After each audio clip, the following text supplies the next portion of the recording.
കോഴിക്കോട് തൊരായിക്കടവിൽ തകർന്ന പാലത്തിന്റെ തുടർ നിർമ്മാണം നിർത്തിവെക്കണമെന്ന ആവശ്യം. കരാർ കമ്പനിയുടെ വീഴ്ച അന്വേഷിക്കണമെന്ന് പഞ്ചായത്ത് പ്രസിഡന്റ് സദീഖ് കിഴക്കയിൽ 24-നോട് പ്രതികരിച്ചു.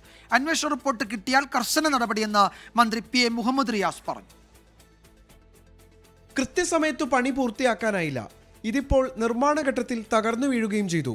ഇനി എന്ന് പാലം പണി പൂർത്തിയാകുമെന്ന ആശങ്കയിലാണ് തോരായിക്കടവ് നിവാസികൾ. ഞങ്ങൾ ഇത്ര പെട്ടെന്ന് ഇങ്ങനെ ആവുമെന്ന് വിചാരിച്ചില്ല. ഏതായാലും കുറച്ച് മാസങ്ങൾക്ക് ആകുമ്പോഴേക്ക് ഇത് പൂർത്തീകരിക്കും വിചാരിച്ചാ. സ്വപ്നം ഒരു സാക്ഷാത്കരിക്കാൻ പോകുന്ന നിമിഷത്തിലാണ് ഇങ്ങനെ സംഭവിച്ചത്. ഏകദേശം ഈ കമ്പനിക്ക് 18 മാസം കൊണ്ട് തീർക്കാൻ വേണ്ടിയിട്ടാണ് ഈ പാലത്തിൻ്റെ പണി കൊടുത്തിരിക്കുന്നത്.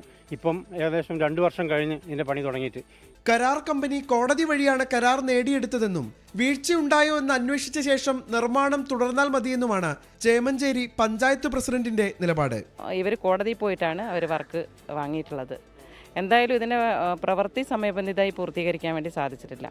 ഇപ്പോൾ ഈ ഒരു അനുഭവം കൂടി വന്നു ചേർന്നപ്പോൾ ഇത് കൃത്യമായി ഇതിൻ്റെ അന്വേഷണം നടത്തി സമയബന്ധിതമായി പൂർത്തീകരിക്കാത്തതും അതുപോലെ തന്നെ കൃത്യമായാണോ ഇതിൻ്റെ വർക്ക് നടത്തുന്നതൊക്കെയുള്ള ഒരു അന്വേഷണം നടത്തി അതിനുശേഷം ബാക്കി പണി തുടങ്ങുന്നതായിരിക്കും നന്നാവാണെന്ന്. കരാർ കമ്പനിയുടെ കാര്യത്തിൽ മുൻവിധികൾ വേണ്ടെന്നാണ് മന്ത്രി മുഹമ്മദ് റിയാസ് പറയുന്നത്. നമുക്ക് നോക്കാം റിപ്പോർട്ട്. ഒരു മുൻവിധിയോടുകൂടി ഞാൻ പറയുന്നില്ല. എന്തായാലും അതിനോടൊന്നും ഒരു കോംപ്രമൈസും ചെയ്യില്ല. നിർമ്മാണത്തിൽ അഴിമതി ഉണ്ടെന്ന് ആരോപിച്ച് KSU വിജിലൻസിന് പരാതി നൽകി.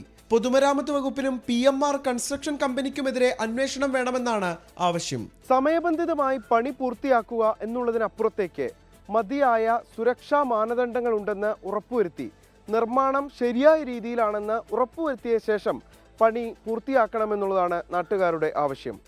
വിഷ്ണു കച്ചേരിക്കൊപ്പം നിഖിൽ പ്രമേഷ്, 24 കോഴിക്കോട്.